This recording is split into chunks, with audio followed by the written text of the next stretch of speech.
Hey friends, it's a new year and another reason to be grateful. So let's update our prayer jar. First, if you are like me, I like to set the mood. I pray and turn on some praise and worship, and then I dump out all of my prayers. I like going through my prayers that I've put in my jar throughout the year because it really lets me know where my mind was, different seasons I was in. It also lets me know my heart, which I really appreciate. As I read a lot of the prayers, as you know, in my previous video, if you haven't watched it, go back and look at it, that some of the prayers I put back in the jar because they are constants, right? I will constantly pray that my family is safe, right? I will constantly have a prayer of healing and deliverance for those who are still patiently waiting on God to move in that way. So as you see me reading and placing certain prayers back in the jar, that is the reason. Also, there's just some prayers that just simply hasn't been answered yet, and that is fine, right? There are some things that I'm still striving for, working to, still seeking God on. And so, yeah, I really enjoy this. I hope that you, one, made your prayer jar and then used it, and then again, take this opportunity. It's a new year. To be reflective, to show gratitude, to see how far you've come. It really gives me great joy, and it's really good reminders that as I am reading my prayers, there are some that I do not put back in the jar because God has moved on them.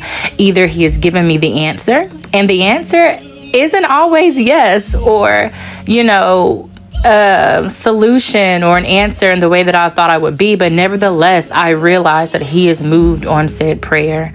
A lot of these bigger pieces of paper are notes and letters that I write to myself. I had my list of qualities that I was looking for in a mate. Thank God I have that.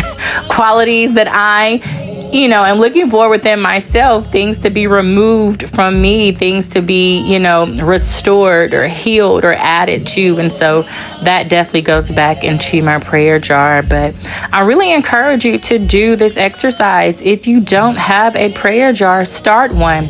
Again, I bought this jar from my local Dollar Tree, and then I bought the little crafts and goodies from Walmart. Nothing was over maybe $2.99, right? So not an expensive thing to do. The most expensive thing you might have a part of your prayer jar crafting is buying a hot glue gun, but I don't even think I needed it. All the little decorations I had were self-adhesive, but I do encourage you to start your prayer jar. As you can see in the video, praise and worship got good, and there were moments that I had to stop the video because it is the move of God before it is the making of content, and this wasn't the whole exercise for me. I do feel things should be done in secret and private, but I do make this video to encourage you to practice, get into your prayer life, spend that time with God. A major thing for me in this season, in this year of my prayer jar, I'm putting in more questions. It's beautiful and it's wonderful, and I love that God wants to know and allows us to have the desires of our heart. But I'm really in a season where I'm asking God to order my step. God, let me hear you clearer, God. I don't want to make a move without knowing that this is the move that you have for me. And so, yeah, a lot of my prayers are going back in the jar. And I'm okay with that. I'm fine. Some of the prayers I did add, a couple of other specifics too, or crossed out some stuff as I see God moving. But this is an exercise that, again, I encourage. I love it. It just helps me see how great God is to me. It helps me have a really good checkpoint of where I am in my spiritual maturity, things that I need to be doing. So, yeah, and I do rejoice. There were some prayers that I did not have to put back in there, and yeah, this is really helping me on my journey to flourish. I cannot flourish without Him.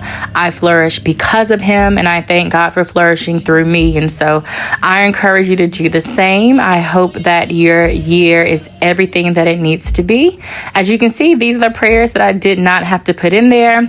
And one last thing, I actually wrote out my signature and put that in the prayer jar you'll see coming up, because I will be signing contracts, right? I will be signing on to new things or autographs for books that's going to come out. So there it is. So yeah, I love doing vision boards, but prayer jars, that's what I do.